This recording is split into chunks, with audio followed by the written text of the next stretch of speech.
Hello, you tired little peeps. It's that time once again. So let's snuggle up fast, because tonight we're traveling. Back in time to walk the sun-drenched cobblestones of the empire, to observe the quiet dignity, the complex rites, and the intimate daily rituals of a woman's life in ancient Rome. So if you are new to the channel or returning, liking the video significantly helps. Also, please let me know where you're listening in from and what time it is for you. Now get comfortable and let's begin. The year is indeterminate, floating somewhere in the high noon of the empire, perhaps during the reign of Trajan or Hadrian, when the boundaries of the world seemed fixed and eternal. We find ourselves in the city of Rome, the Caput Mundi, the head of the world. But we are not standing in the noisy forum, nor are we amidst the dust and roar of the Colosseum. We are somewhere far quieter, far more intimate. We are inside the thick, cool walls of a Roman domus, a private home nestled on the slope of the Aventine Hill. It is just before dawn. The light outside is a pale, milky gray, struggling to filter through the heavy wooden shutters that block the noise of the waking city. Inside, the air is still. It holds the scent of last night's olive oil lamps, a faint trace of lavender used to freshen the linens, and the earthy coolness of stone. In the cubiculum, the small bedroom, a woman begins to stir. Let us simply watch. There is no rush here. The concept of time in the ancient world is fluid, measured not by the ticking of a clock, but by the gradual shift of shadows across a sundial or the slow dripping of a water clock. For her, the day begins with the light. She lies on a bed frame made of citron wood, polished to a deep, honeyed sheen. The mattress is stuffed with wool, firm yet yielding, and she is covered by a blanket of fine wool, dyed a soft shade of saffron. As she pushes the cover aside, her feet touch the floor. It is a mosaic floor, cool against the skin. If we look closely at the floor, we can see the thousands of tiny tesserae, small cubes of stone, white limestone and black basalt, arranged in a geometric pattern of meandering lines. It is a pattern meant to calm the eye, repeating endlessly, loop after loop, corner after corner. She stands. She is wearing her tunic intima, the under-tunic. It is simple, undyed linen, falling to her knees. This is the base layer of her existence, the garment that touches the skin. In the silence of the room, she reaches for a basin of water resting on a tripod stand. The water is cold. She splashes her face. The shock of the cold is a small, private ritual of awakening. Being a woman in Rome is to live a life defined by layers. Layers of clothing, layers of social expectation, layers of legal rights that protect and confine in equal measure. Just as she will soon layer her clothing, her identity is wrapped in the roles of daughter, wife, mother, and matron. But in this quiet hour, before the household fully awakes, she is simply herself. She moves to a small chair, the cathedra, with its curved backrest. It is time for the morning toilette, the mundus muliebris. This term, mundus, implies a world, specifically the world of women's objects, cosmetics, and jewelry. It is a slow process. There are no zippers, no buttons, no elastic bands to snap into place. Everything must be tied, pinned, draped, and folded. A servant girl, an ornatrix, enters silently. She carries a box made of ivory. The hinges squeak softly, a tiny sound in the immense quiet. Inside are combs made of boxwood and bone. The mistress sits, and the brushing begins. Let us focus on the hair. In Rome, a woman's hair is a signal to the world. It speaks of her status, her age, and her virtue. Today, the style will be simple, perhaps a tutulus, where the hair is piled high on top of the head and bound with wool fillets. The ornatrix works methodically. The brush moves through the long strands with a rhythmic whispering sound. Swish, swish, swish. It is a hypnotic sound. The hair is parted in the middle, a straight line revealing the scalp, white against the dark hair. Once the hair is secured with bone pins, some carved with the tiny heads of birds or gods, it is time for the stola. This is the defining garment of the Roman matron. To wear the stola is to declare one's legitimacy. It is a long, sleeveless dress suspended from the shoulders by straps. It is made of wool, but this is not the scratchy wool of a soldier's cloak. It is fine, spun so thin it feels almost like water in the hands. The color is a deep, rich blue, achieved by soaking the wool in woad. As she steps into it, the fabric cascades down to her ankles, pooling slightly on the mosaic floor. The servant adjusts the straps. Then comes the cingulum, a belt tied just below the bust. This creates a high waistline, gathering the fabric into soft, vertical folds that elongate the figure. Notice the sound of the fabric as she moves. The soft rustle of wool against linen. It is the sound of civilization, of domestic order. But the dressing is not done. The final layer is the palla. This is a large rectangular piece of cloth, a mantle or a wrap. It is heavy, perhaps a shade darker than the stola. She takes one edge and drapes it over her left shoulder, letting it fall down her back. Then, she pulls the rest of the fabric under her right arm and throws it over her left shoulder again. It wraps her like a cocoon. When she goes outside later, she will pull a fold of this palla over her head, shielding her face from the sun and the gaze of strangers. She sits for a moment, the weight of the clothes grounding her. She looks at her hands. On her finger, she wears a ring. It is gold, set with a carnelian stone. Engraved on the stone is a tiny image of a dove. This ring is not just an ornament, it is a seal. With it, she can seal letters, secure the pantry, and authorize household accounts. Here lies the first paradox of the Roman woman we will explore in our long journey tonight. She is legally a minor in many respects, often under the guardianship of a father or husband. Yet within these walls, within the domus, she is a manager, an administrator, a queen of the hearth. She holds the keys. She directs the slaves. She oversees the spinning of wool and the education of young children. The sun has risen a little higher now. A beam of golden light cuts through the shutters, illuminating dust motes dancing in the air. They swirl in slow motion, rising and falling in the draft. She stands up from the cathedra. Her sandals, made of soft leather with intricate straps, make no sound on the floor. She walks towards the door of the cubiculum. She pauses, her hand on the latch. Beyond this door lies the atrium, the central hall of the house where the day's business will begin. But for now, let us hold this moment of stillness. The quiet room, the scent of lavender, the heavy drape of the blue wool, the cool mosaic underfoot. This is the beginning of her day. A day that has been repeated for centuries. A day of quiet authority and subtle power. As we follow her out of the room, we leave the sanctuary of sleep and enter the structured reality of the Roman home. The sanctuary of the atrium. The bronze latch of the bedroom door lifts with a dull metallic click. The heavy wooden door swings inward, revealing the heart of the Roman house, the atrium. She steps over the threshold. If the bedroom was a place of enclosed warmth and low ceilings, the atrium is an expanse of air and vertical light.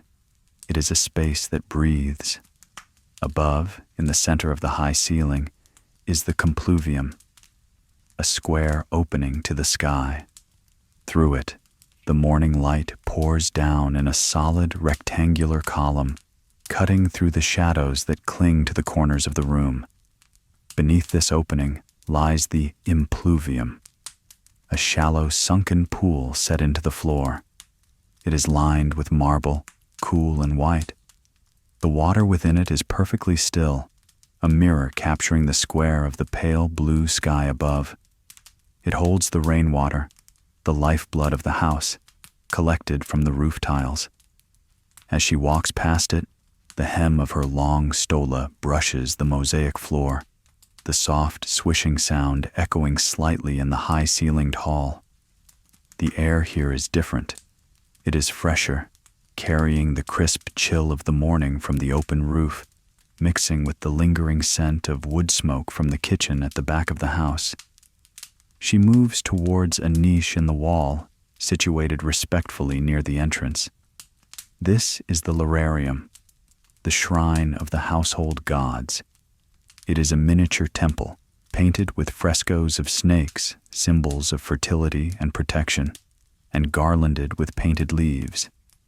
Inside the niche stand small bronze statuettes, the lares, the guardians of the family, and the penates, the protectors of the pantry and the storehouse.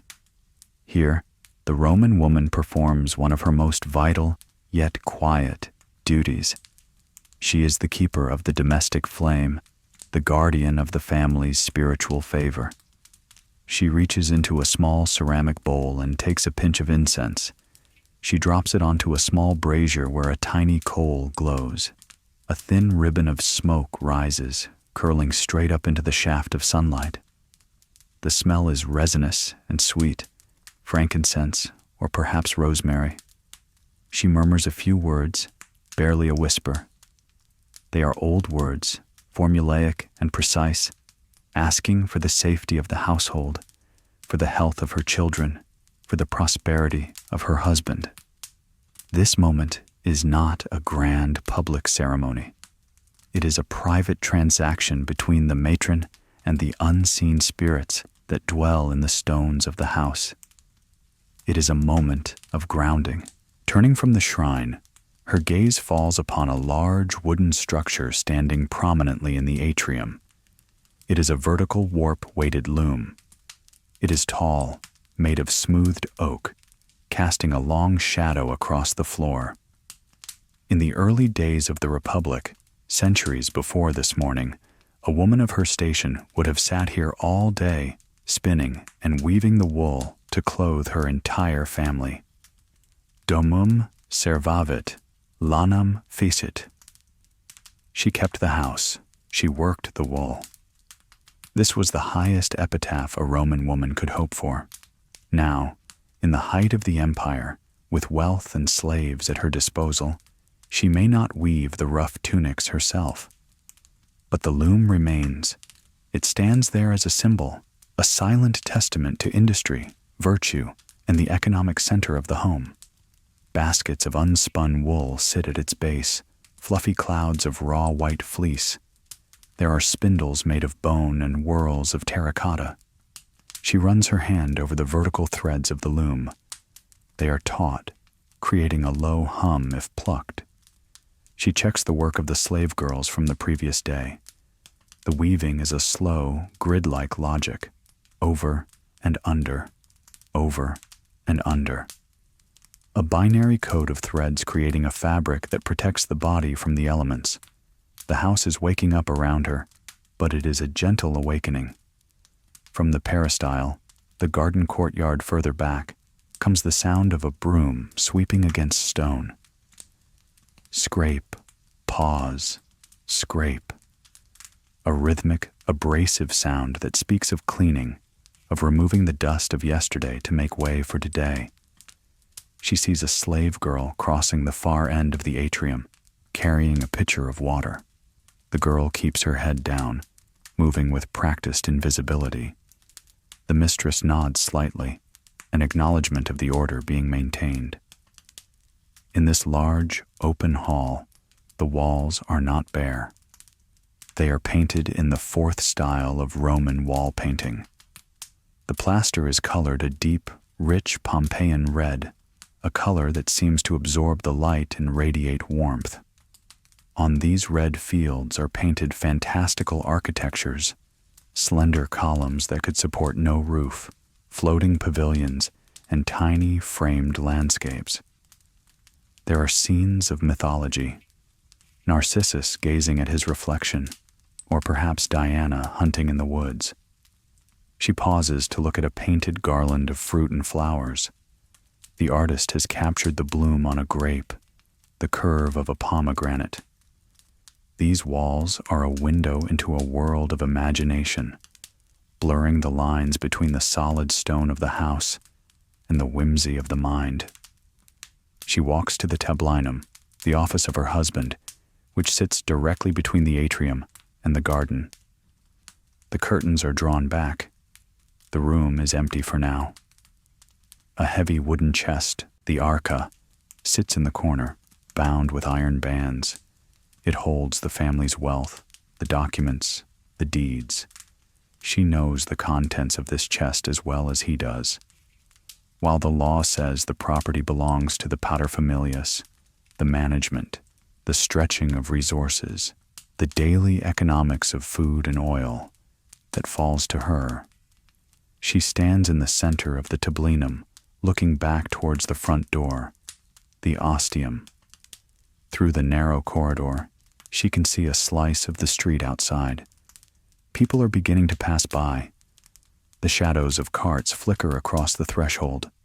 The noise of the city, the rumble of wheels, the shout of a mule driver, is a low murmur, a distant ocean. But here, inside, the silence holds. The water in the impluvium remains unrippled. The smoke from the incense has faded, leaving only its scent. The house is a machine for living, and she is the engineer who ensures its gears turn silently. She wraps her palla tighter around her shoulders. The morning air is still cool. She is waiting for the household to fully activate, waiting for her husband to emerge, waiting to assume her public face. But for these few minutes, she is simply the observer of her own domain, witnessing the quiet dignity of a house at rest. We leave her standing there, framed by the red walls and the column of light, as we prepare to move deeper into the morning routine, towards the nourishment of the body and the gathering of the family, the bread and the tablet. Leaving the formal shadows of the atrium, she moves deeper into the house, passing the curtained entrance of the tablinum. The space opens up again, but this time it is not to the enclosed stone of the hall, but to the living green of the peristyle. Here is a garden trapped within walls, a pocket of tamed nature. A colonnade of marble pillars runs around the perimeter, creating a shaded walkway. In the center, under the open sky, grow plants chosen for their scent and their symmetry. There are low hedges of boxwood, clipped into sharp geometric shapes, squares and circles that impose order on the earth. There are rosemary bushes, their needle-like leaves releasing a piney, sharp aroma as the sun begins to touch them. A pomegranate tree stands in the corner, its glossy leaves shining. In the center of the garden is a fountain. It is a simple stone basin where water bubbles up from a lead pipe, spilling over the rim with a continuous melodic plashing sound. Splish, splash, splish, splash. It is a white noise that masks the distant sounds of the city, creating a bubble of isolation. A small table has been set up in the colonnade, out of the direct sun, but bright enough to see clearly. It is time for the ientaculum, the morning meal. In the Roman world, breakfast is a whisper, not a shout. It is a functional pause before the labor of the day. She sits. On the table, there is a silver platter, tarnished slightly at the edges, holding the staple of the empire. Bread. It is panis, a round loaf scored into 8 wedges like a wheel. The crust is thick and hard, meant to be broken, not sliced. The inside is dense, the color of parchment, made from emmer wheat. Beside the bread sits a small bowl of olives, black and wrinkled, swimming in greenish golden oil. There's a pot of honey, viscous and amber, and a pitcher of water mixed with a little wine, not to intoxicate, but to purify. She breaks a piece of bread. The sound is a dry crack. She dips it into the honey. The sweetness contrasts with the sour, fermented tang of the bread. She eats slowly, looking out at the acanthus leaves fluttering slightly in the garden breeze. There is no conversation yet. Eating is a quiet act. Soon the silence is broken by the soft patter of smaller feet. Her children enter the peristyle. First, a boy, perhaps 7 years old. He wears a tunic with a narrow purple stripe, the clavis, marking his status as a free-born citizen, a future master. Around his neck hangs a leather cord, and suspended from it is the bulla. It is a round golden locket, hollow inside. It contains apotropaic amulets, tiny charms meant to ward off the invidia, the evil eye. He will wear this protective bubble until he becomes a man, a visible weight of childhood around his neck. Behind him comes his sister. She is older, perhaps 10. She wears a simple tunic and a lunula, a crescent moon charm, the feminine counterpart to the bulla. Her destiny is already being woven, different from his, yet equally bound by duty. They are accompanied by the nutrix, the nurse, an older woman, perhaps a slave or a freed woman from Greece, who has been with them since birth. And trailing behind is the pedagogus, a male slave whose sole job is to walk the boy to school, to carry his satchel, to ensure his morals, and to drill him in his letters. But before they leave for the streets or retire to their lessons, they come to the mother. This is the domain of the mater familias. In the Roman ideal, the mother is the first teacher. She is responsible for the moral architecture of her children. The boy approaches. He holds out a tabula, a wax tablet. It is a wooden frame filled with black beeswax. The surface is smooth, waiting for thoughts to be impressed upon it. He holds a stylus, a sharp instrument of bronze. One end is pointed for writing. The other is flat, like a spatula, for erasing, smoothing the wax back to black nothingness. She takes the tablet. She looks at the letters scratched there from yesterday's lesson. The lines are shaky. The A leans too far to the left. The S is cramped. "Look here," she says softly. Her voice is calm. She takes the stylus. She presses the flat end into the wax, erasing the mistake. The wax yields under pressure, warm and pliable. She flips the stylus and carves a straight, clean line. The bronze tip makes a faint scratching sound against the wood backing of the tablet. Scritch, scratch. She guides the boy's hand. They trace the letters together. Virgil. Arma virumque cano. I sing of arms and the man. The foundational text of their world. She is not just teaching him to read. She is transmitting the culture, the history, the very identity of what it means to be Roman. She turns to her daughter. For the girl, the lessons are different. She may learn to read, yes. Many Roman women were literate, capable of managing complex estates and reading poetry. But her curriculum also includes the loom, the management of the pantry, the art of command. The mother adjusts the girl's lunula, smoothing the fabric of her tunic. She speaks to her of the wool, of the proper way to address the elders. It is a transfer of soft power. The sun climbs higher. The light in the garden shifts, the shadows of the columns shortening. The air grows warmer, carrying the scent of the boxwood more strongly now. A bee buzzes lazily around the fountain, landing on the wet stone rim to drink. The pedagogus signals. It is time. The boy gathers his tablet and his stylus. He puts on his small cloak. The mother watches them. In Roman law, these children belong to the father's line. They are his property, in a sense, under his patria potestas. He holds the power of life and death, theoretically, but in the daily reality of the domus, they are hers. She feeds them, she clothes them, she shapes their minds in these quiet morning hours. They leave the garden, their footsteps fading towards the front of the house. The silence rushes back in to fill the space they left. She picks up the last piece of bread, now cold. She dips it in the oil. She eats. The morning ritual is complete. The body is nourished. The gods are honored. The children are inspected. Now, the administrative heart of the day begins. She stands, brushing a crumb from her blue stola. She looks towards the back of the house, towards the kulina, the kitchen, and the apotheca, the storehouse. There are inventories to check.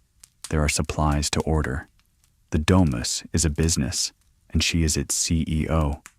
The fountain continues its endless cycle. Water rising, falling, returning to the source. Time in the garden feels suspended, a loop of water and stone. But outside, the city is roaring. She takes a breath, centering herself, and prepares to move from the role of mother to the role of manager, the inventory of the larder. Leaving the sunlit calm of the peristyle, she moves into the deeper, utilitarian shadows of the house. The air here changes.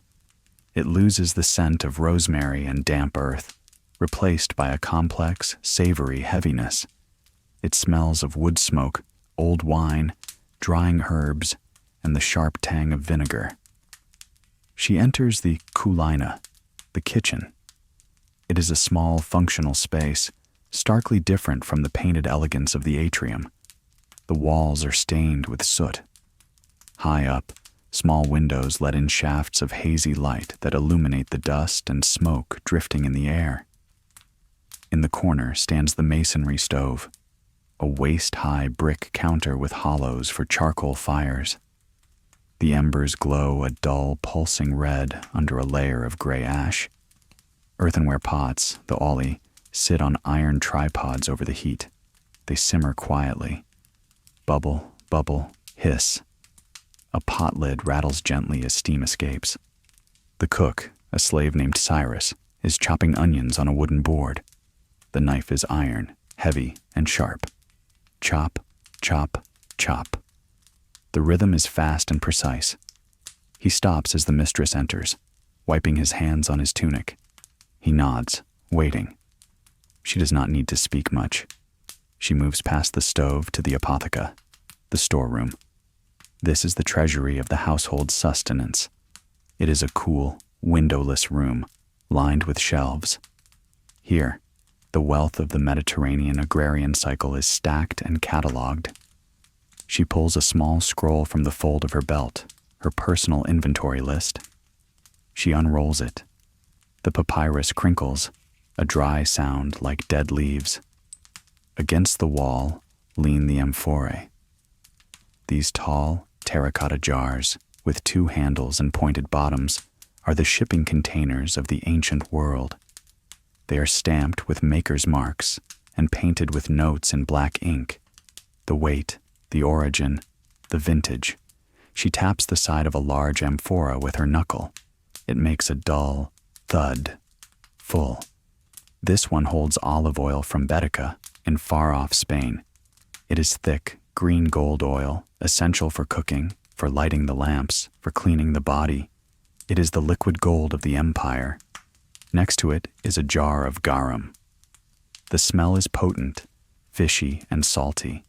It is the fermented fish sauce that flavors nearly every Roman dish, adding that deep umami taste. She checks the seal. It is intact, covered in pitch. She counts the sacks of grain, emmer wheat, barley, millet. The sacks are made of rough burlap, slumping against each other like sleeping bodies. She opens one, letting a handful of grain run through her fingers. It is dry, dusty, whispering as it falls back into the sack. It is good, no weevils. On the shelves sit jars of preserved fruits, figs from Smyrna, dates from Egypt, apples floating in honey to keep them from rotting. Bunches of dried herbs hang from the ceiling beams, oregano, coriander, mint. They are brittle and gray-green, swaying slightly in the draft from the door. This inspection is not casual. In a world without refrigeration, food is a fleeting resource. Spoilage is the enemy. A bad inventory could mean hunger, or at least a disruption in the hospitality that defines the family's social standing. She is calculating. Will the oil last until the next shipment? Is there enough wine for the dinner party 3 days from now? She turns to Cyrus. The lentils, she says. Soak them for tonight. And the pork shoulder. Use the fennel. Her voice is low, authoritative. Cyrus nods. There is no argument. The hierarchy is absolute. She moves to the dolia, huge earthenware jars buried halfway into the dirt floor to keep their contents cool. These hold the everyday wine. She dips a ladle in, pulls up a small amount, and smells it. It is sharp, acidic. It is turning to vinegar.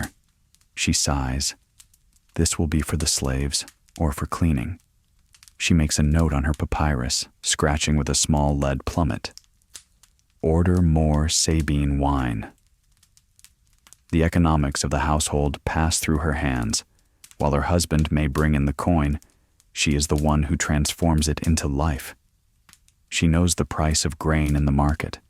She knows which vendor sells the best cheese and which one waters down the milk. She steps back into the kitchen. The heat from the stove hits her. The smell of the onions is strong now, mixing with the smoke.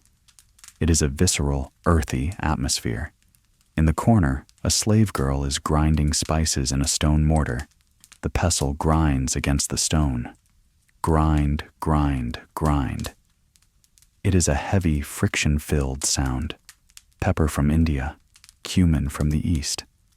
The map of the Roman Empire is present here, in this small, smoky room, in the smells and tastes that are being prepared. The mistress watches for a moment. She corrects the girl's motion. Circular, she gestures. Not pounding, grinding. The girl adjusts. The sound changes to a smoother rhythm. Satisfied, the mistress turns to leave. Her sandals crunch on a stray piece of charcoal on the floor. She leaves the heat and the noise behind, stepping back into the corridor. The contrast is immediate. The air cools. The smell of smoke fades. She rolls up her inventory scroll and tucks it back into her belt. The domus is stocked. The engine has fuel. She walks towards the back entrance of the house, the posticum. This is the door for tradesmen, for slaves, for the less formal interactions of the day. A delivery is expected. A fullo, is coming to collect the dirty wool togas for cleaning. This is the unglamorous side of Roman life. The maintenance, the cleaning, the logistics, and it is all under her purview. She stands by the door, the heavy wood smooth under her hand. Through the crack, she can hear the alleyway outside, a dog barking, a cart rattling over stones, the shout of a water seller. She waits. Patience is a skill she has honed. In a world that moves at the speed of human feet and animal hooves, waiting is a constant state. She uses this time to think, to plan the next hour, the next day. The house is her ship, and she is checking the rigging, ensuring that when the storms come, be they political troubles or simple domestic crises, the vessel will hold. The knock comes. 3 sharp raps. She opens the door, the fuller and the veil. The heavy door creaks open, revealing the figure standing in the narrow alleyway. It is the fullo, or rather, his agent. He is a man of the streets, his tunic rougher than the ones worn inside the domus, his sandals worn thin by the abrasive cobblestones of Rome. He carries a large wicker basket on his back, held by straps that dig into his shoulders. He bows his head slightly, a gesture of commerce and respect. He does not step over the threshold. The boundary between the clean interior of the home and the grime of the alley is strictly maintained. Behind the mistress, two slave girls appear, their arms laden with bundles of white wool. These are the togas of her husband. They are heavy, voluminous things. A single toga is a semicircular piece of fabric nearly 6 meters long. It is a burden to wear and a burden to maintain. In the dim light of the doorway, the wool looks dull, slightly yellowed from the dust of the forum and the sweat of public life. To be a Roman citizen is to wear the toga candida, the dazzling white toga when seeking office or favor. Whiteness is not just a color, it is a moral stance. It signifies purity, honesty, and social standing. If the toga is dingy, the man is diminished. Thus, the wife's duty extends to the very brightness of her husband's existence. The girls pass the bundles to the man. He takes them, his hands rough against the soft wool. He stuffs them into his wicker basket. Rustle, thump, rustle. The fabric compresses. The cleaning process that awaits these garments is harsh. They will be taken to the Pholonica, the laundry workshops. There, they will be soaked in tubs of urine, collected from pots on street corners for its ammonia, and stomped on by workers standing knee-deep in the fluids. They will be bleached with sulfur smoke and rubbed with fuller's earth to absorb the grease. It is a smelly, industrial process, hidden away from the polite eyes of society, but essential for its facade. The mistress watches the transfer. She does not think of the urine or the stamping feet. She thinks of the inventory. 3 togas, she says, her voice level, and 2 tunics. The man nods. 3 togas, 2 tunics. They will be returned in 3 days, Domina. Whiter than snow. It is a standard promise. She nods. She reaches into a small leather pouch at her belt and hands him a coin, a small bronze as a deposit. He takes it, his fingers brushing her palm for a fleeting second, leather against skin. He turns and walks away, the wicker basket creaking under the weight of the patrician laundry. The mistress watches him disappear around the bend of the alley walls. The sounds of his footsteps fade. She steps back and closes the door. The heavy iron bolt slides home with a solid clunk. The world of the alley is shut out once more. Now, the morning's internal business is concluded. The house is awake. The children are at their tasks. The pantry is checked. The laundry is sent. It is time for her to step out. She returns to the atrium, approaching the polished bronze mirror held by a statue of Venus. She checks her reflection. Everything must be precise. In public, she is not just an individual. She is a representative of her family's dignity. She takes the edge of her palla, the long blue mantle that wraps her body. With a slow, practiced movement, she pulls the fabric up and over her head. This is a crucial gesture. A respectable Roman woman does not walk the streets bareheaded. The veil creates a portable sphere of privacy. It frames her face, cutting off her peripheral vision slightly, focusing her gaze forward. It says to the world, I am modest, I am taken, I am unavailable. She adjusts the fold so it sits lightly on her high hairstyle. The wool is soft against her cheek. She feels enclosed, protected. She signals to a slave, a designated companion, or pedicicus, who will walk behind her. A woman of her status never walks alone. It is unsafe, yes, but more importantly, it is improper. The retinue is part of the costume. They move towards the ostium, the main front door. The doorman, the janitor, who sits on a stool near the entrance, stands up. He is an old man, perhaps a slave who has been with the family for decades. He leans his weight against the massive double doors. They are made of oak, studded with bronze nails. As the doors swing open, the sound of the city hits them. It is not the muffled murmur heard from the garden, but the full, unadulterated roar of Rome. The light is blindingly bright after the cool shadows of the hallway. The street is narrow, paved with irregular polygon stones of basalt, worn smooth by centuries of traffic. She steps over the threshold, right foot first for good luck. Her sandals touch the warm stone of the street. The air here smells different. Dust, animals, baking bread, and the press of humanity. People are everywhere. A man pushing a cart of cabbages, a group of soldiers in leather armor talking loudly, a water carrier balancing a heavy jar on his shoulder. They move in a chaotic stream, but as she steps out, the stream parts slightly.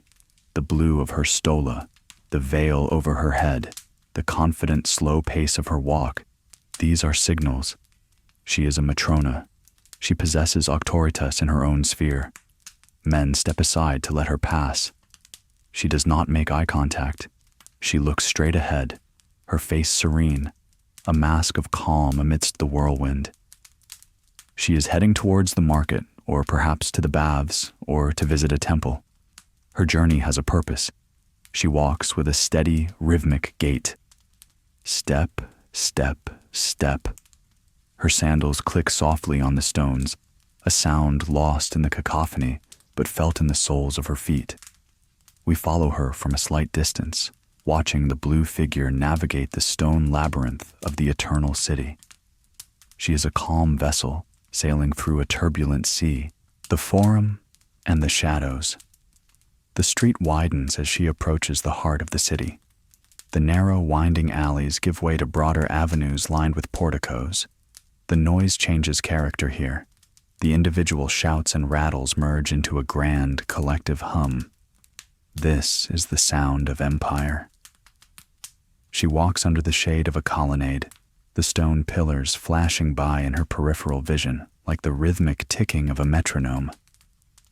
Sunlight cuts between the columns, creating stripes of brightness and shadow on the pavement. She moves through them. Light, dark, a visual strobing that mirrors the passage of time. To her left rises a massive structure, a basilica. It is a hall of law and commerce.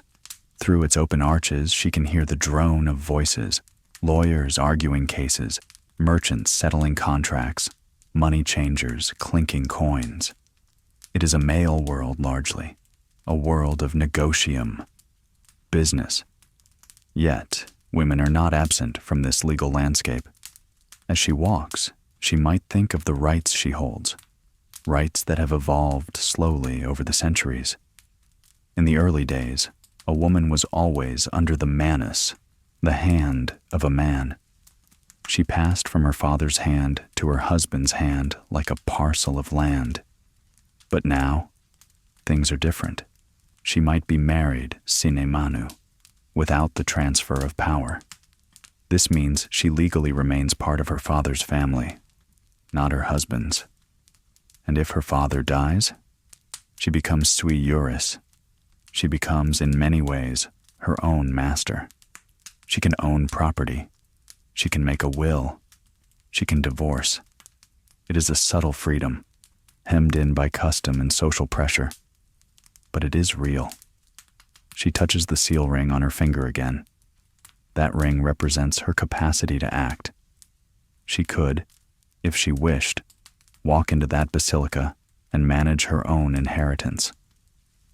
She remembers the story of Hortensia, the brave woman who stood in the Forum and spoke against unfair taxation on women, a rare voice, but a powerful one. But today is not for law.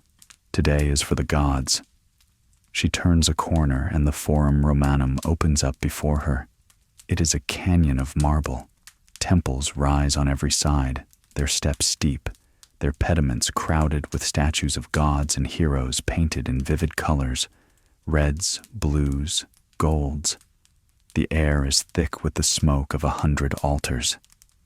She heads towards a circular temple, small and round, standing apart from the massive square blocks of the others. It is the temple of Vesta. Here, the fire burns, the eternal flame of Rome, tended by the Vestal virgins. These women are the ultimate paradox of her sex. They are powerful, sacrosanct. They can pardon criminals just by touching them. They hold the wills of emperors, yet they are bound by terrible restrictions, buried alive if they break their vow of chastity. She stops at the foot of the temple steps. She cannot enter the inner sanctum. Only the Vestals can. But she can stand in the precinct. She watches the smoke rising from the central vent in the conical roof. It is a thin, gray line connecting the earth to the heavens. She pulls her veil tighter. The presence of the Vestals is a reminder of the burden of purity placed on women. The safety of the state is magically linked to the virtue of the female body. It is a heavy weight to carry, even for a matron living a quiet life. She lowers her head and offers a silent prayer, not for the state, but for her own hearth. Vesta, keep my fire burning. Keep the cold away. Turning from the temple, she navigates the crowd again. She passes a group of noble women carried in litters, sedan chairs with curtains drawn. She sees only the flash of a jeweled hand or the hem of a silk dress, silk from the Saras, the far-off land of China, transparent and incredibly expensive. She prefers to walk, to feel the city. She enters the Argiletum, the street of booksellers. The smell here is of old papyrus and cedar oil, used to preserve the scrolls. Rolls of text sit in bins, poetry, history, philosophy. She pauses at a stall. A copy of Ovid's poems is displayed. The Art of Love, a scandalous book once, now a classic. She runs a finger over the tag hanging from the end of the scroll. She reads. She is part of the literate class, a woman who can converse on the classics. This, too, is a form of power. To know the stories is to know the mind of the society. But she does not buy. Not today. The sun is directly overhead now. Shadows have vanished, hiding directly beneath the objects that cast them. The heat is rising. The stones of the street are radiating warmth up through the soles of her sandals. It is time to retreat. The Roman day is bisected by the Meridiatio, the midday rest. The city will soon slow down. Shops will close their shutters. The noise will dampen. She signals to her slave. They turn back towards the Aventine Hill. The walk home is uphill, a slow climb. Her breath comes a little faster. She feels the sweat trickling down her back under the linen tunic. As they climb, the noise of the Forum recedes, dropping away like water draining from a basin. They enter the quieter residential streets. High walls of other domus flank the road. Vines spill over the tops of the walls, dropping purple flowers onto the dust. She reaches her own door. The Eoniter is there, waiting. He opens the heavy leaves of wood. Crossing the threshold back into the house is like stepping into a cave. The light is dim, the air cool and still. The silence wraps around her instantly, cutting the string that connected her to the frenetic energy of the Forum. She unpins her veil. She lets the heavy wool, palla, slide from her shoulders. A slave girl is there to catch it before it touches the floor. She is home. The public mask can come off. She walks to the atrium and sits on the edge of the impluvium. She dips her hand into the water. It is cold.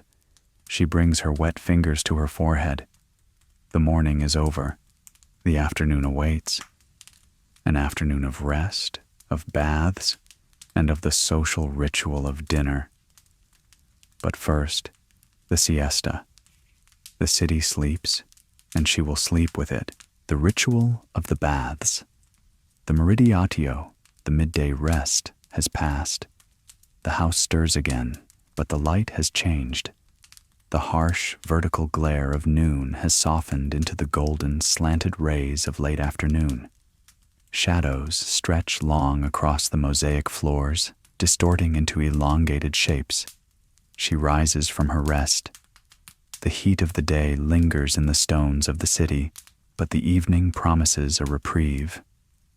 Now begins one of the most essential rituals of Roman life, the bath.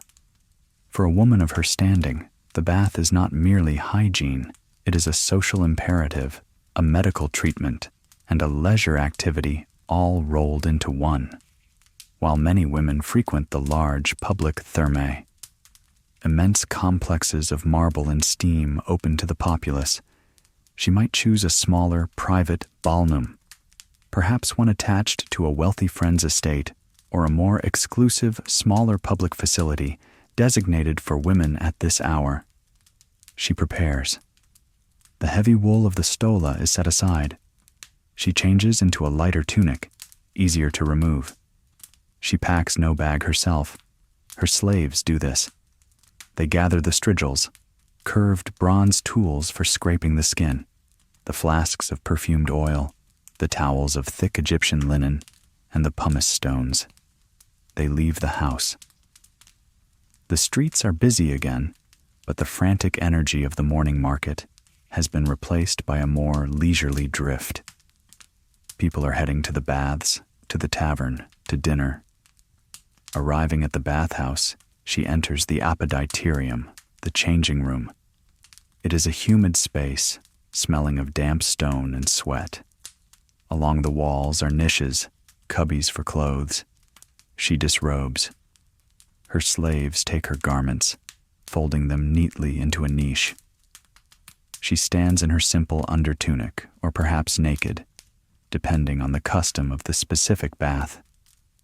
The progression through the baths is a journey through temperature. It is a shock to the system, designed to invigorate and then relax. First, the tepidarium, the warm room. She enters. The air is heated, but not stifling. It is a gentle warmth that radiates from the floor and the walls. The floor is raised on stacks of bricks, the hypocaust system. Beneath her feet, hot air from a furnace circulates, warming the tiles. She wears wooden sandals to protect her soles from the heat. Here, she sits on a marble bench. The goal is to open the pores, to begin the sweat. She talks quietly with other women. They discuss the price of silk, the health of their children, the rumors from the Palatine Hill. It is a space of female communion, unmonitored by men. Next, the caldarium, the hot room. The heat here is intense, heavy with steam. It wraps around her like a wet blanket. She can barely see the far wall through the mist. Moisture beads on her skin instantly. She sits near the labrum, a basin of cold water, splashing her face occasionally to keep from fainting. A slave steps forward with the oil flask. She pours the golden liquid into her palm, olive oil infused with rose or myrrh. She rubs it onto her mistress's skin. The oil mixes with the sweat. Then comes the strigil. The slave takes the curved metal tool. She presses it against the skin and scrapes. Scrape, flick, scrape, flick. It removes the oil, the dirt, the dead skin. It is a vigorous, almost abrasive sensation, leaving the skin reddened and tingling. It is a deep cleaning that goes beyond soap and water. After the scraping, a massage. Strong hands working the muscles of the shoulders, the back, the tension of the household management, the weight of the stola, the constant vigilance. It is kneaded away in the steam. Finally, the frigidarium, the cold room. This is the shock. She steps out of the steam and into a high vaulted hall with a large pool of unheated water. She takes a breath and plunges in. The cold is sudden and sharp. It seizes the breath. It closes the pores instantly. She submerges completely, the water rushing over her head, muffling the sounds of the bathhouse. For a second, she is weightless, suspended in the cold silence. She surfaces, gasping slightly. Her skin feels tight, alive. She climbs the steps out of the pool. Slaves are waiting with the thick towels. They wrap her, rubbing her vigorously until the skin glows pink. She moves to the unctorium, the scraping room, for a final application of scented oils. This time, the oil is not for cleaning, but for perfume. Saffron, perhaps, or cinnamon. She is anointed. Dressed again, she steps back out into the street. The sun is setting now. The sky is a bruised purple over the rooftops. She feels light, clean, renewed. The dust of the city has been washed away. But the day is not over. The highlight of Roman social life approaches. The cena, the dinner.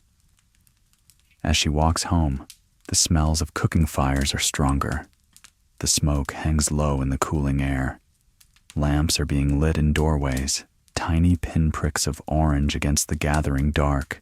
She returns to her domus. The atrium is dim, lit only by the flickering lamps on their stands. The shadows are deep in the corners. The house feels different at night. It is more enclosed, a fortress against the dark. She heads to her room to prepare for the meal. This is not just eating, it is a performance. She must look the part of the gracious hostess. She chooses a fresh stola, perhaps one of a lighter color for the evening. She puts on her jewelry, gold earrings with pearls that dangle and catch the lamplight, a necklace of emeralds. She checks her reflection in the silver mirror one last time. The woman looking back is composed, clean, adorned. She is ready to take her place on the couch, to recline, to converse, to drink the wine mixed with water. The bath has washed away the labor of the morning. Now she enters the realm of leisure and pleasure. The theater of the triclinium. The sun has dipped below the horizon, and the domus has turned inward. The bustling noise of the street is muffled by the thick walls, replaced by the intimate crackle of oil lamps. It is time for the cena, the main meal of the day, held in the triclinium. The triclinium is named for its furniture. 3 couches, clini, arranged in a U-shape around a central table. The 4th side is left open for the slaves to serve the food. This arrangement is not accidental. It is a hierarchy made of wood and cushions. She enters the room. The walls are painted with scenes of abundance, baskets of fruit, game birds, trailing vines. The floor is a mosaic depicting the unswept floor, asarotos oikos, a playful trompe-l'oeil showing scattered food scraps, fish bones, nutshells, cherry pits, permanently rendered in stone, a joke about the mess of a feast. Her husband is already there, reclining on the lectus medius, the middle couch. This is the place of honor. Guests occupy the other spaces. As the mater familias, she has her own designated spot, usually on the lectus emus, the lowest couch, or sometimes she sits on a chair while the men recline, adhering to an older, stricter custom. But tonight, let us say she reclines beside her husband, a sign of the relaxed mores of the imperial age. She lowers herself onto the couch, leaning on her left elbow. The cushions are stuffed with feathers, covered in silk embroidered with gold thread. It is a posture of luxury. To eat lying down is to deny the necessity of labor. It says, I do not need to be ready to spring into action. I can languish. The lighting is low and warm. Bronze candelabra stand in the corners, holding multiple wicks floating in oil. The light flickers, making the painted figures on the walls seem to dance. The first course arrives, the gustaccio. It is the appetizer, designed to stimulate the appetite. Slaves move silently, their tunics tucked up for speed. They place silver platters on the central table. There are eggs, hard-boiled and served with pine nut sauce. There are dormice, fattened in ceramic jars, stuffed with pork mince and spices, then roasted in honey and poppy seeds. A delicacy. She takes a dormouse. The skin is crisp and sweet, the meat rich. There is a salad of bitter greens, arugula and endive, dressed with garum and vinegar to cut the richness. There are olives, of course, and radishes. She eats with her fingers. There are no forks. She uses a spoon for the eggs, but for the rest, it is tactile. She picks up a morsel, brings it to her lips. Slaves appear instantly with pitchers of water and towels to wash her fingers between bites. Cleanliness is paramount. Conversation flows. It is not the rapid-fire negotiation of the market. It is cultured, measured. They speak of the games at the Colosseum, the gladiator who fell, the beast hunt from Africa. They speak of the emperor's new building project. She joins in. A Roman wife is expected to be a companion, not just a housekeeper. She offers her opinion on the cost of the imported marble. Her husband nods, listening. Her influence here, over the wine and the lamplit table, is subtle but real. The main course, the prima mensa, is brought in. A whole roasted pig, or perhaps a wild boar. It is presented with theatrical flair. The carver, the scissor, steps forward. He flourishes his knife. With practiced rhythmic strokes, he carves the meat, serving it onto the plates. The meat is savory, heavily spiced with cumin, lovage, and fermented fish sauce. There is wine, always wine, but it is never drunk straight. That is for barbarians. It is mixed with water in a large crater, a mixing bowl. Tonight it is Falernian, an ancient, high-alcohol vintage, mixed with warm water and a touch of spice. She sips from a glass cup, glass being a luxury that allows one to see the color of the vintage. As the meal progresses, the atmosphere loosens. The heat of the room, the food, the wine. It creates a drowsy, comfortable haze. Entertainment is brought in. A poet recites verses. A musician plays the lyre. The notes are plucked, thin and melancholic, drifting up towards the painted ceiling. She listens, her eyes half closed. The struggles of the inventory, the dust of the street, the cold shock of the bath, they all feel far away. Finally, the secunda mensa, the dessert. Fruits, nuts, honey cakes. The table is cleared of the savory dishes. The mood shifts to something sweeter, lighter. She peels a fig. The skin is purple, the flesh pink and soft. It is the taste of the Mediterranean summer, preserved for this moment. The dinner can last for hours. It is the anchor of social existence. But eventually, the lamps burn low. The wicks need trimming. The conversation slows, punctuated by yawns. The guests depart. The slaves begin to clear the debris. The triclinium empties. She stands, feeling the weight of the meal and the wine. She walks back towards the cubiculum. The house is quiet again. The slaves are banking the fires in the kitchen. The doorman is barring the front entrance for the night. She enters her bedroom. The air is cool. The bed awaits.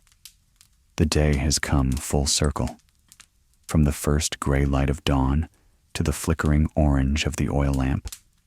But before she sleeps, there is one more role to consider.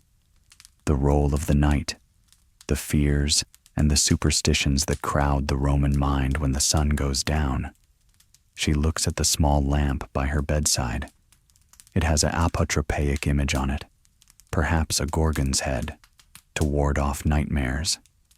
She trims the wick, but she does not extinguish it completely. Darkness is never absolute in the Roman imagination. It is filled with spirits, with lemures, with the restless dead. She sits on the edge of the bed, unpinning her hair. The complex structure of the morning is dismantled. The pins are placed back in the ivory box. The hair falls loose. She is no longer the matron, the manager, the public figure. She is simply a woman, tired in the quiet dark of an ancient city. The medicine of the matron. The oil lamp flickers low, casting long, dancing shadows against the frescoed walls of the cubiculum. But sleep does not come immediately. In the quiet of the night, another duty often calls, one that is whispered rather than spoken aloud in the forums. It is the duty of healing. In a world where doctors are often Greek slaves or freedmen, their methods sometimes suspect and their fees always high, the mater familias is the first line of defense against illness. The Roman home is its own infirmary, and she is its head physician. She rises from the edge of the bed and moves to a small chest made of cedar, resistant to rot and insects. This is her medicine chest, her narthecium. It does not contain pills or sterile vials. It contains the raw materials of nature, gathered, dried, and stored with her own hands or under her direct supervision. She opens it. The smell is pungent and complex, a mixture of earth, bitterness, and sweetness. Inside are small linen bags and ceramic jars. She knows them all by touch and smell. Here is dried pennyroyal, used for digestive troubles and women's complaints. Here is willow bark, bitter to the taste, chewed to relieve the throbbing of a headache or a fever. Here is honey, the universal healer, used to dress wounds and soothe sore throats. Tonight, perhaps a child has a cough, a dry hacking sound echoing from the nursery. Or perhaps a slave has burned his arm on the oven, or her husband complains of the gout, a rich man's ailment born of too much wine and meat. She takes a jar of lanolin, refined wool grease. It is thick, yellowish, and smells faintly of sheep. It is the base for many salves. She mixes it on a small stone pallet with a little crushed garlic and sulfur. This will be a poultice for a skin infection. The smell is strong, but to a Roman nose, it smells of efficacy. She thinks of the recipes passed down from her mother and her mother before her. Cato the Elder, the stern moralist of the Republic, wrote that a Roman should need no doctor if he has cabbage. Cabbage, he claimed, cured everything, from wounds to madness. She smiles faintly. Cabbage is good, yes, eaten with vinegar, but she trusts her dried herbs more. She picks up a small piece of wrapped parchment. Inside is a more precious, more dangerous remedy. Opium poppy, dried and powdered, used with extreme caution for pain that cannot be borne, or for a cough that tears the chest apart. She measures a tiny amount, no more than a pinch. It is a dual-edged sword, sleep and death wrapped in the same flower. She leaves the bedroom, walking softly through the sleeping house. The stone floors are cold now. She enters the slave quarters, a cramped space near the kitchen. A young girl, a kitchen maid, is shivering on a straw pallet. Fever. The mistress does not recoil. In the hierarchy of Rome, the slave is property, yes, but a sick slave is a broken tool, and a dead slave is a financial loss. And beyond the economics, there is the human proximity of the domus. These people live in her shadow. She knows their names, their temperaments. She kneels. She touches the girl's forehead. It is burning. She mixes the willow bark powder with a little water and wine in a cup. She lifts the girl's head and helps her drink. The liquid is brown and murky. "Drink," she whispers. "It will break the heat." She applies a cool cloth soaked in vinegar and water to the girl's brow. The sharp scent of the vinegar cuts through the stale air of the room.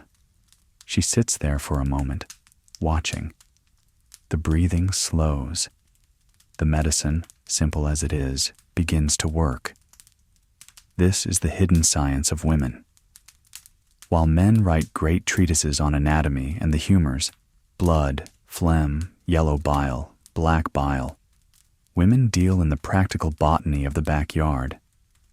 They know which mushrooms are safe, which berries stop a flux, which roots aid in childbirth. She returns to the atrium. The moonlight is streaming through the compluvium now, a square of silver on the floor. She pauses by the lararium again. Medicine in Rome is never just physical, it is always magical. A cure works better if accompanied by a charm. She touches the small amulet she wears, a piece of coral perhaps, or a bead with an eye painted on it. She murmurs a chant, an incantatio. Neither a pestilence nor a pain shall remain.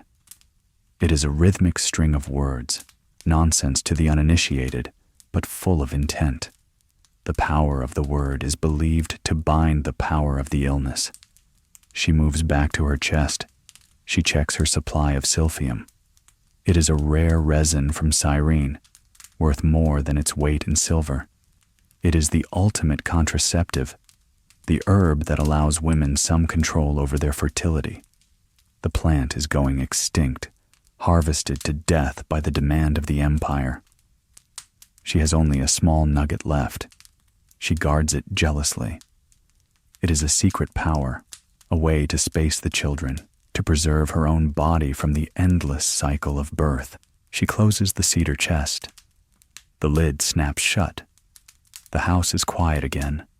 The cough has subsided. The fever is being fought. She has done her part. She wipes her hands on a cloth, removing the smell of garlic and sulfur. She is the pharmacist, the nurse, the shaman of the household. Her knowledge is an oral tradition, living in the memory of her fingers and nose. She returns to bed, sliding under the saffron wool. The lamp is almost out. The wick is a glowing red worm in the oil. She blows it out. Darkness takes the room. But she is not afraid. She has the herbs. She has the charms. She has the authority of the keeper. As she drifts towards sleep, her mind catalogues the garden. The rosemary needs trimming. The mint is spreading too far. The fennel is ready for harvest. Her pharmacy is growing in the sun, waiting for the next need. The festival of the matronalia. The darkness of the night gives way to a morning that feels different. The air carries a vibration of anticipation. Today is the 1st of March. In the ancient calendar, this was the new year, the time when the sacred fire of Vesta was renewed. But for her, for every woman in Rome, it is the matronalia. This is her day. The festival dedicated to Juno Lucina, the goddess of childbirth and the protector of women. It is the Saturnalia of the mothers, a day when the social order shifts slightly, honoring the female contribution to the state. She wakes up, but today she does not rush to the loom. Today she is the recipient, not the servant. Her husband brings her gifts. It is customary. He presents a small box. Inside, perhaps, is a new comb of tortoiseshell, or a fibula, a brooch of gold filigree. He speaks words of appreciation, thanking her for the children, for the management of the house, for her pudicitia, modesty, and fides, loyalty. Even the slaves are treated differently today. She prepares a meal for them, or at least they are given a feast and a day of rest. The hierarchy softens.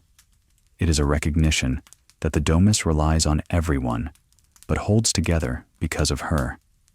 She dresses with particular care. She chooses her finest stola, a vibrant, purple-dyed wool that mimics the imperial Tyrian purple, though likely made from less expensive plant dyes. She adorns her hair with fresh flowers, wreaths of fragrant bay and myrtle. She leaves the house, but not alone. Today, the streets are filled with women.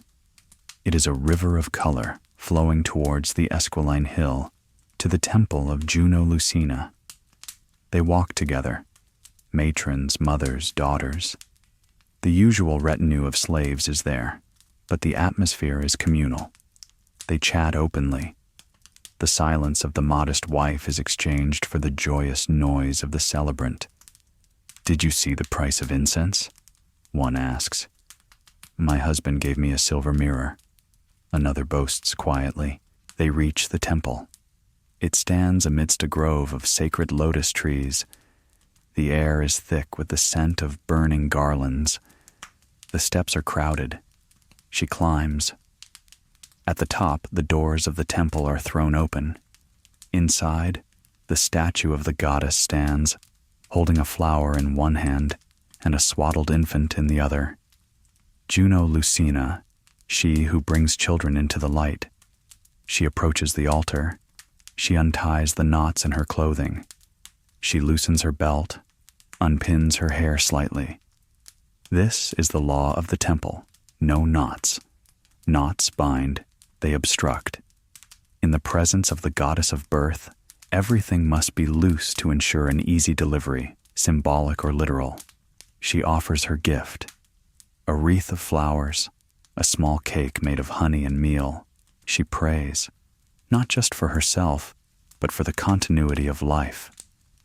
In a city where death is always around the corner, where childbirth is the most dangerous battlefield a woman will face, this prayer is urgent. Juno, bring them into the light safely. Protect the mothers. Let the line continue. The priestesses, women of high standing, splash wine onto the altar fire. It hisses and flares. The smoke rises, carrying the prayers up through the opening in the roof. After the sacrifice, the mood lightens. It becomes a picnic. They sit in the shade of the lotus trees. They share food brought from home, sweet pastries, spiced wine. Here, in the company of women, the stories come out. They talk of the laws that affect them. They talk of the Oppian Law, long ago repealed, which tried to limit their gold and colorful dresses.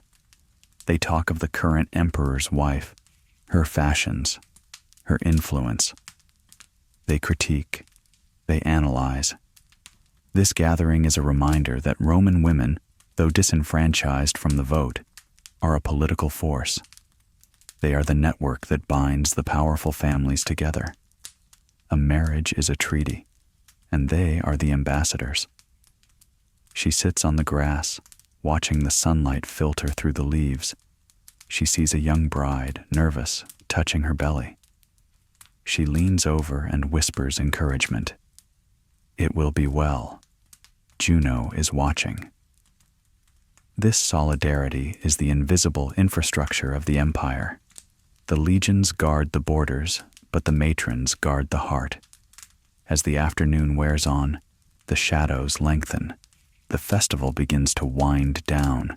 They pack up their baskets. They retie their belts and pin their hair back into place. The moment of looseness is over.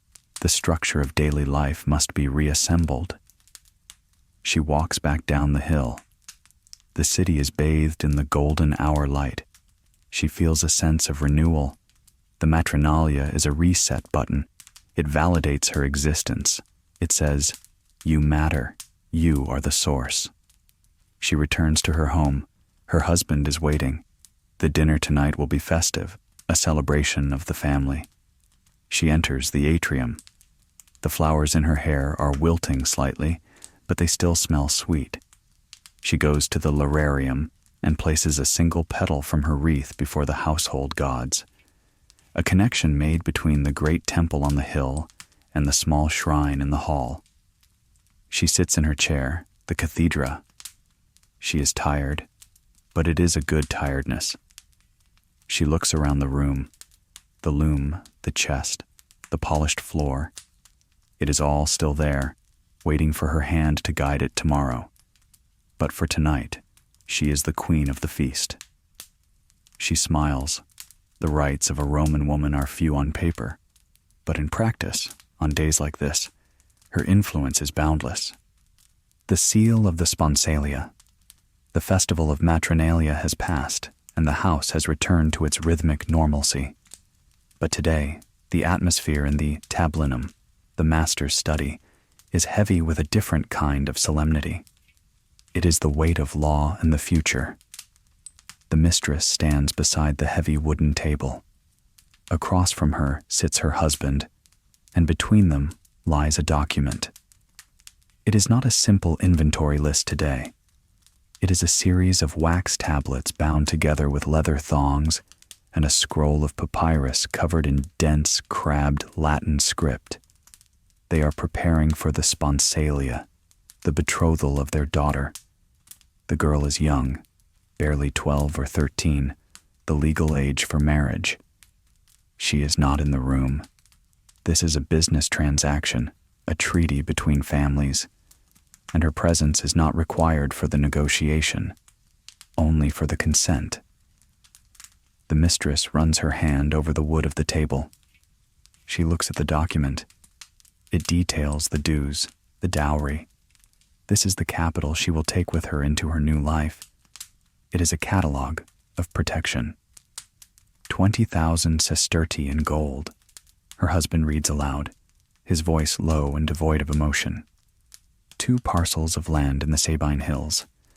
5 slaves, a dresser, a cook, 2 spinners, and a footman, and the silver service. The mistress nods. The dowry is substantial. It has to be. In Roman law, the dowry is meant to support the burdens of marriage, but it also serves as a shield for the woman. If the marriage ends by death or divorce, the dowry must be returned to her, or at least a significant portion of it. It ensures she will not be destitute. It gives her leverage. They discuss the type of marriage. In the old days, centuries ago, a woman almost always married cum manu, with the hand. She passed completely from her father's authority to her husband's. She became, legally, a daughter to her husband, inheriting equally with her own children. She lost her connection to her birth family. But times have changed. The empire is modern, pragmatic. She will marry sine manu, the mistress says firmly. It is not a question. Her husband agrees. Sine manu, without the hand. This is the norm now. It means the girl will remain legally part of her father's family. Her husband will have no power over her life or death, no control over her property. She will be a guest in his house, but a master of her own self. If her father dies, she becomes sui juris, independent. She will have a tutor, a guardian. But in this age, the guardianship is often just a formality. This legal distinction is the invisible armor of the Roman matron. It allows her to say no. It allows her to divorce if the union becomes unbearable, simply by sending a letter stating, "Take your things." The mistress looks at the betrothal ring sitting in a small velvet box on the table. It is made of iron, set with a simple stone, the annulus prenubis. It will be placed on the 3rd finger of the girl's left hand. The Romans believe a nerve runs directly from that finger to the heart, the vena amoris. A romantic notion in a transaction of property. The family lawyer, a man with ink-stained fingers and a smell of dry parchment about him, dips his quill. He scratches a correction onto the papyrus. The sound is dry and rasping. Scritch, scratch. The mistress thinks of her own wedding. She remembers the flame-colored veil, the flammeum. She remembers the hairstyle, the sex crines, where her hair was parted with a spear point, a symbol that she would be the mother of warriors. She remembers the cry of Talasio as she was ritually seized from her mother's arms. It was theater, but the contract on the table is reality. The silver, she interjects. The plating on the mirror is worn. It should be listed as such. We do not want disputes later. The lawyer nods and makes a note. Precision is love. To be accurate is to protect her daughter from future arguments. The air in the study is still, dust motes suspended in the shaft of light falling from the high window. The busts of the ancestors line the walls, wax masks and marble heads looking down with blank eyes. They are the witnesses, the imagines. By arranging this marriage, she is weaving a new thread into the tapestry of their lineage. She picks up the wax tablet. The wax is dark, almost black. It smells of beeswax and resin. She cannot sign it legally. Her husband must do that. But her approval is the engine driving the pen. She has vetted the groom. She has checked his family's standing, his finances, his reputation. Is he kind? She had asked her spies, her freedmen, her friends in the baths. He is ambitious, they said, but not cruel. It will have to do. The husband takes his signet ring. He presses it into the warm wax at the bottom of the tablet. The seal is made, an image of a lion impressed in red sealing wax. The contract is binding. The mistress feels a strange mix of relief and loss. Her daughter is leaving the nest of the peristyle. She is entering the world of the atrium. She will soon have her own keys, her own storehouse, her own slaves to command. She is becoming a colleague, a fellow matron. It is done, the husband says. He rolls up the scroll. He ties the tablet shut. The mistress straightens her stola. She walks to the window and looks out into the garden. Her daughter is there, sitting by the fountain, reading a scroll. She looks small, unaware of the legal machinery that has just defined her future. The water in the fountain burbles on, indifferent to human laws. Splash, splash. The mistress turns back to the room. I will tell her, she says, and I will prepare the wool. For the wedding, the girl must weave her own tunic. It is the final test of her childhood skills. The vertical loom in the atrium will sing again tomorrow. The lawyer packs his bag. The smell of ink fades, replaced by the scent of the garden drifting in. The tablinum returns to its quiet state. A deal has been struck. The rights have been secured. The continuity of Rome is assured for one more generation. She leaves the room, her step a little heavier, her mind already moving to the logistics of the ceremony. The guests, the cake of spelt wheat, the torchlight procession. The work of a woman is never just the work of the hands. It is the work of binding the world together. One contract, one marriage, one ritual at a time. The journey to the Villa Rustica. The season turns. The air in Rome grows stagnant, the heat radiating off the brick and concrete, trapped in the narrow valleys between the 7 hills. It is time for villeggiatura, the retreat to the countryside. For the Roman elite, the city is the place of negotium, business, duty, friction. The country is the place of otium, leisure, contemplation, and the restoration of the soul. But for the mistress of the house, this retreat is not merely a vacation. It is a shift in management. She is moving her headquarters. The departure begins early, before the sun has fully claimed the sky. The carriage awaits at the city gate. It is a carpentum, a covered 2-wheeled vehicle often used by women of rank. It is drawn by 2 mules, sturdy and patient animals. The interior is upholstered in leather and padded with cushions to absorb the jolts of the road. She steps up into the carriage. The wooden wheels creak. The driver snaps the reins, a soft thwack against the animal's flank, and they begin to move. They leave the city via the Via Appia, the queen of roads.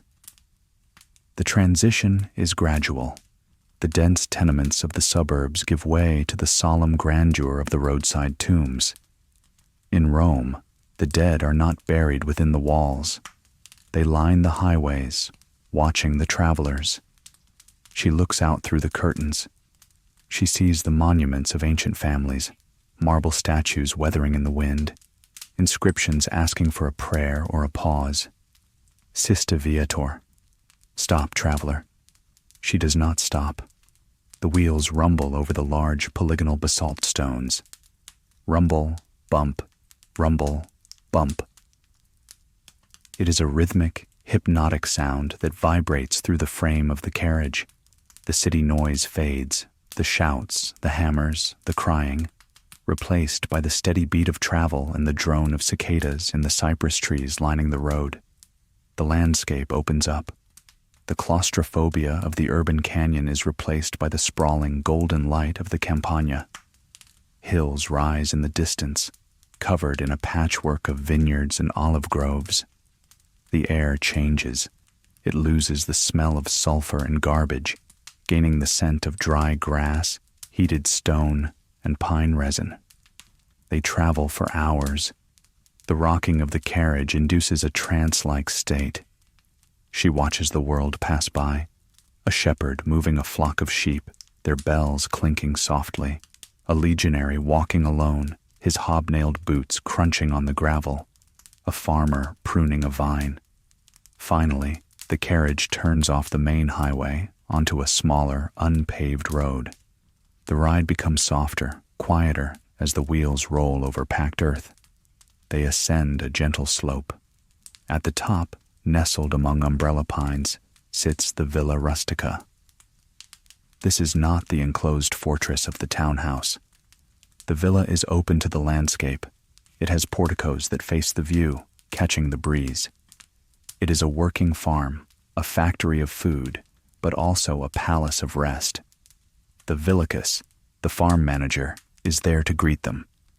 He is a slave, but he carries himself with the authority of one who commands the land. He bows. She steps down. The ground here feels different, softer, more yielding. The silence is profound. It is not the silence of an empty room, but the vast, living silence of nature. The wind rustles the leaves of the poplars. A hawk cries out high above. She does not rest immediately. She is the owner, the domina. She walks with the villicus to inspect the estate. They visit the torcularium, the press room. Here, the great wooden beams of the wine and oil presses stand like sleeping giants. The air smells of fermentation, a sour, yeasty, rich smell. The harvest is approaching. She checks the vats, the dolia, buried in the floor. Are they clean? Are they pitched correctly to hold the new wine? She walks through the olive grove. The trees are ancient, their trunks gnarled and twisted into impossible shapes, their leaves a dusty silver green.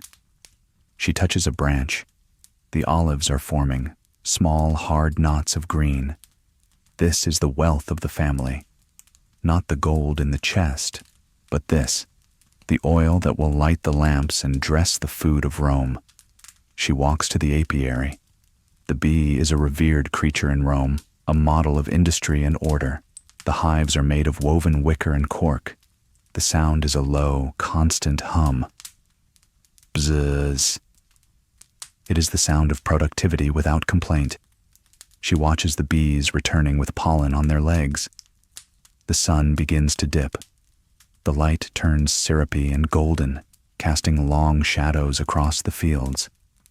The heat of the day breaks, replaced by a cool breeze coming down from the mountains. She retires to the porticus, a covered walkway that looks out over the valley. A slave brings a cup of water, cold from the estate's deep well. It tastes of minerals and earth, cleaner than the piped water of the city. She sits.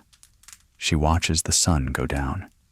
In the distance, the smoke from farmhouses rises straight up, thin pillars of gray against the darkening blue. Here, her rights as a woman feel more expansive.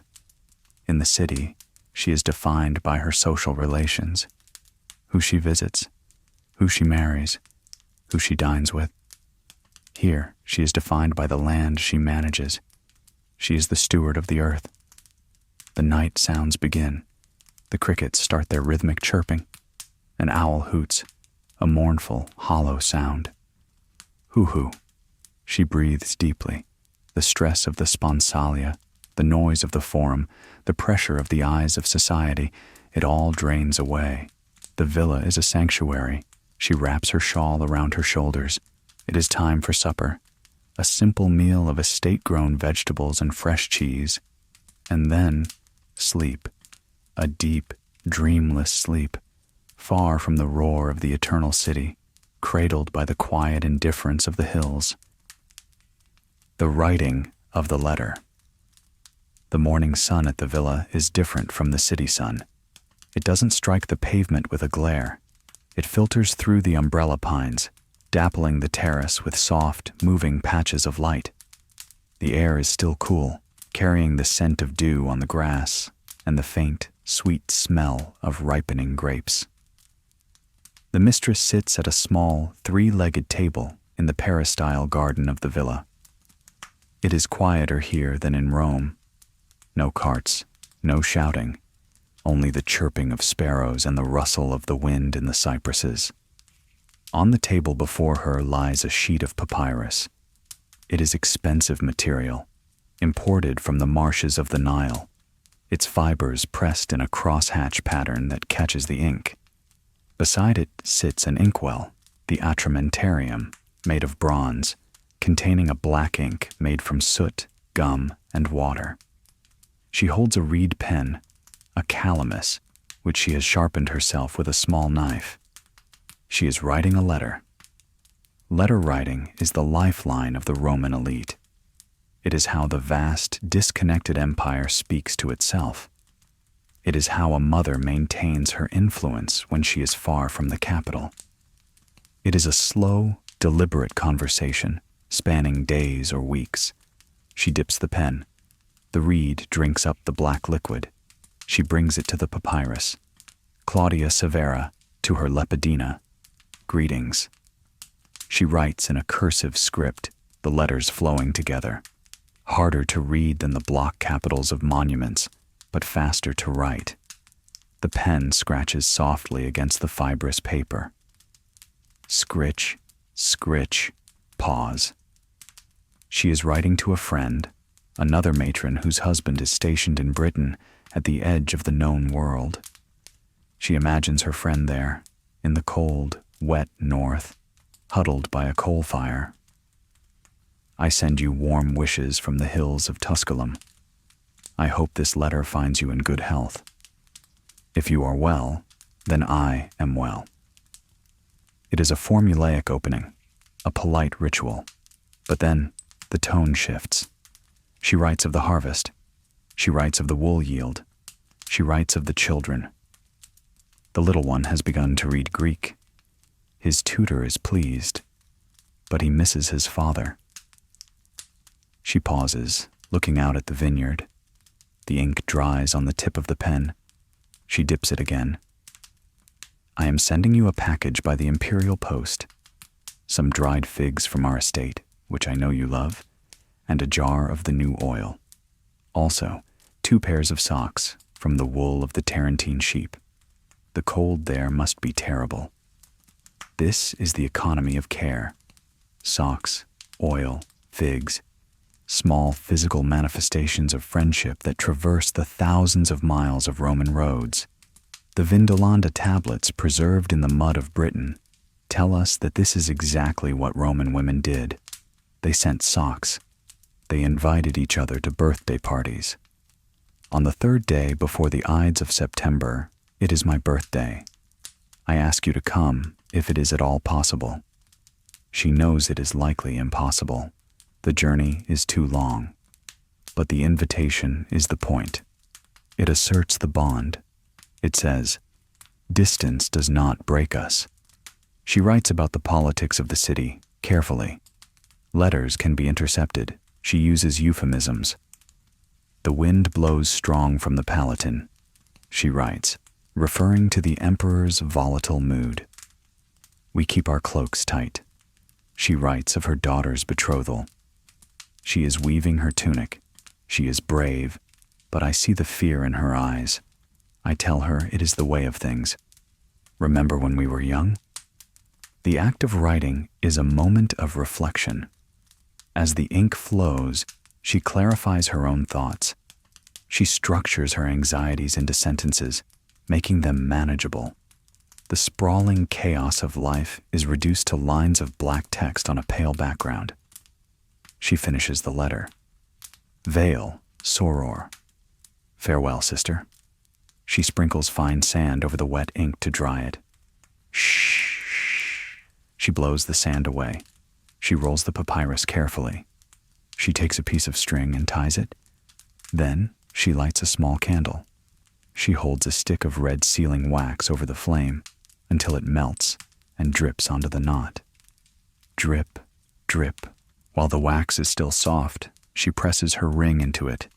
The image of the dove is left in relief. The letter is sealed. It is now a private object, protected by the sanctity of the seal. She calls for a slave, a tabularius, a courier. He enters, dressed for the road. To the port at Ostia, she instructs. Find a ship bound for Britannia. Pay the captain well.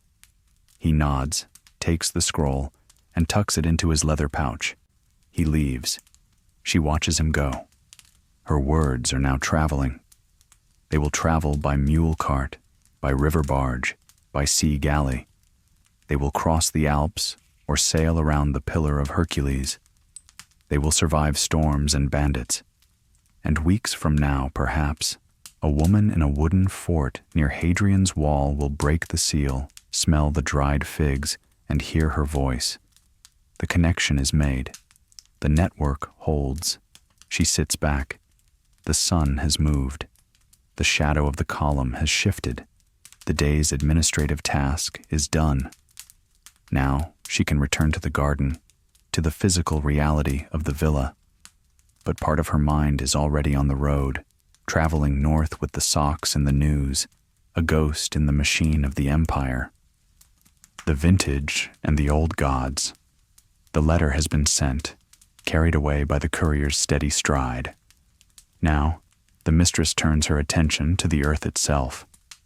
It is late autumn, the time of the vendemmia, the grape harvest. At the villa, this is the climax of the year, the moment when the sun's labor is transformed into the liquid wealth of the cellar. She walks out past the manicured gardens of the peristyle, beyond the boundary where the decorative boxwood hedges end and the agricultural reality begins. She wears a broad-brimmed straw hat to shield her face from the sun, which hangs lower in the sky now, casting a light that is less white and more amber. The air is thick with a heavy, sweet scent. It is the smell of sugar and yeast, of fruit reaching the point of bursting. It is the smell of the mustum, the fresh grape juice. She enters the vineyard. The vines are trained on elms and poplars, creating leafy corridors, tunnels of green dappled with gold. The grapes hang in heavy, dark clusters. They are powdery with a natural bloom, a pale dust on the purple skin. The workers are moving through the rows. They are singing. It is a rhythmic call and response song, old as the hills, setting the pace for the picking. Snip, thud, snip, thud. They cut the bunches with curved knives and drop them into woven baskets. She watches. She does not pick, but she inspects. She picks a single grape, rolls it between her thumb and forefinger. She crushes it. The skin splits, the sticky juice coating her skin. She tastes it.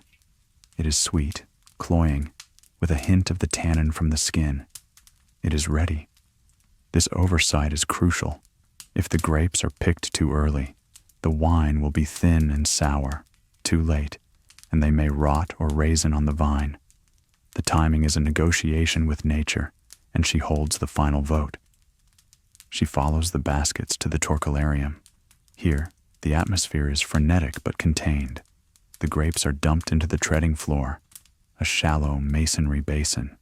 Men with bare feet and legs stained purple to the knees are stomping. Squish, splash, squish, splash. It is a hypnotic, wet sound. The juice runs out of a spout at the bottom of the basin, a dark red river flowing into the collection vats. She checks the flow. She nods to the villicus. The yield is good. The jars will be full. But the harvest is not just agriculture, it is theology. The countryside is filled with gods. In the city, the gods live in marble temples with priests and rituals. Here, in the fields, the gods are in the soil, in the tree roots, in the wind. She walks to the edge of the vineyard, where the cultivated land meets the wild woods.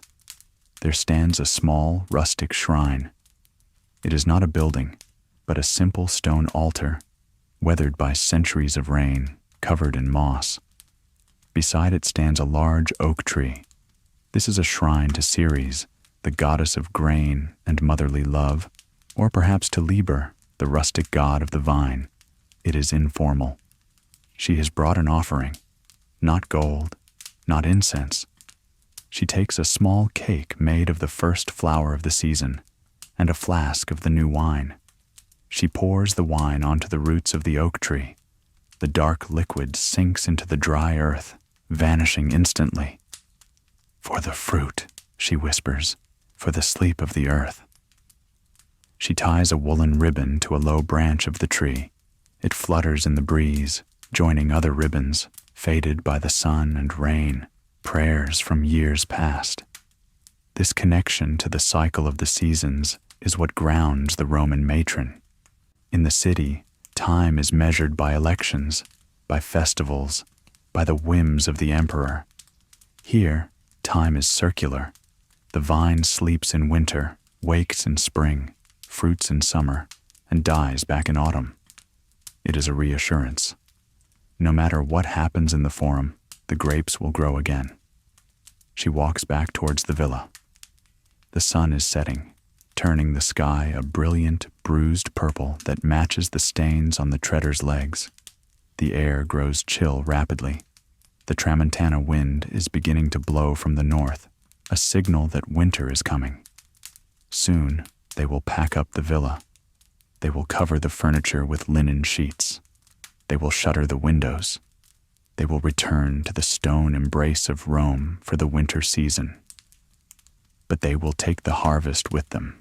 The oil, the wine, the grain. She reaches the terrace. She looks back over the darkening valley.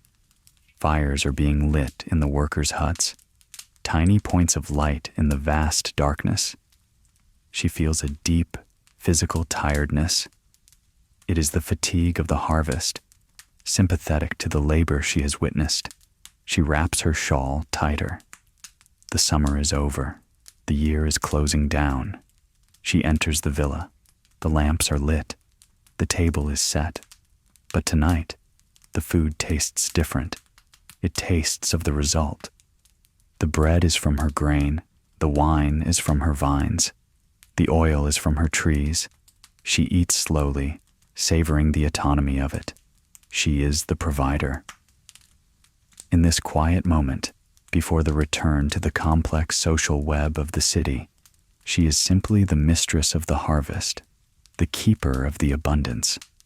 The wind rattles the shutters gently. Click, clack. The house is secure. The cellars are full. The earth can rest. And so can she. The eternal thread. The year has turned its full circle. The golden light of the harvest has faded, replaced by the gray, steely skies of winter. The family has returned from the villa to the city. The domus on the Aventine Hill is once again an enclosed fortress against the cold winds blowing from the Apennines. Inside, the atmosphere is heavy and warm. Bronze braziers, filled with glowing charcoal, stand in the corners of the rooms. They radiate a dry, intense heat that combats the damp chill of the stone walls. The air smells of burning wood and the beeswax used to seal the cracks against the draft. The mistress sits in the tablinum.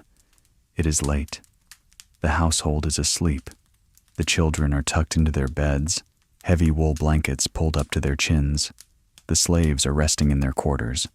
Her husband is asleep in the cubiculum. She is the last one awake. This is the hour of the matrona's solitude. She holds a spindle in her hand. Even now, in the quiet moments, her hands remember the motion. Twist, pull, drop. Twist, pull, drop. The drop spindle spins, a blur of wood and bone, drawing the raw wool into a thin, strong thread. It is a meditative action. As the thread lengthens, she thinks of the threads of her own life. We have watched her wake. We have watched her pray. We have watched her manage the economics of a complex estate. We have seen her navigate the legal waters of betrothal and the physical trials of the harvest. To the outside world, to the historians who will write the chronicles of the emperors, she is a footnote. She is defined by her male relations, the daughter of someone, the wife of someone, the mother of someone. Her legal rights are a patchwork of restrictions and loopholes. She cannot vote. She cannot hold office. She cannot command a legion. And yet, she looks at the house around her. The order, the prosperity, the health of the family, the alliances formed through marriage, the piety of the rituals, all of this rests on her shoulders. She is the keystone of the Roman arch. Without her, the structure collapses. She possesses auctoritas, authority. Not the authority of the sword, but the authority of the hearth. She manages the flow of life. She preserves the past through the ancestors and ensures the future through the children. She is the silent engine of the empire. The spindle slows. The thread is finished. She winds it onto the bobbin. It is done. She stands up. Her joints are stiff. The day has been long. She walks through the house one last time. It is a final patrol. She checks the heavy bolts on the front door. Locked. She checks the embers in the kitchen stove, banked safely under ash. She checks the lamp in the lararium. A tiny flame still flickers there, watching over the sleeping house. She bows her head briefly.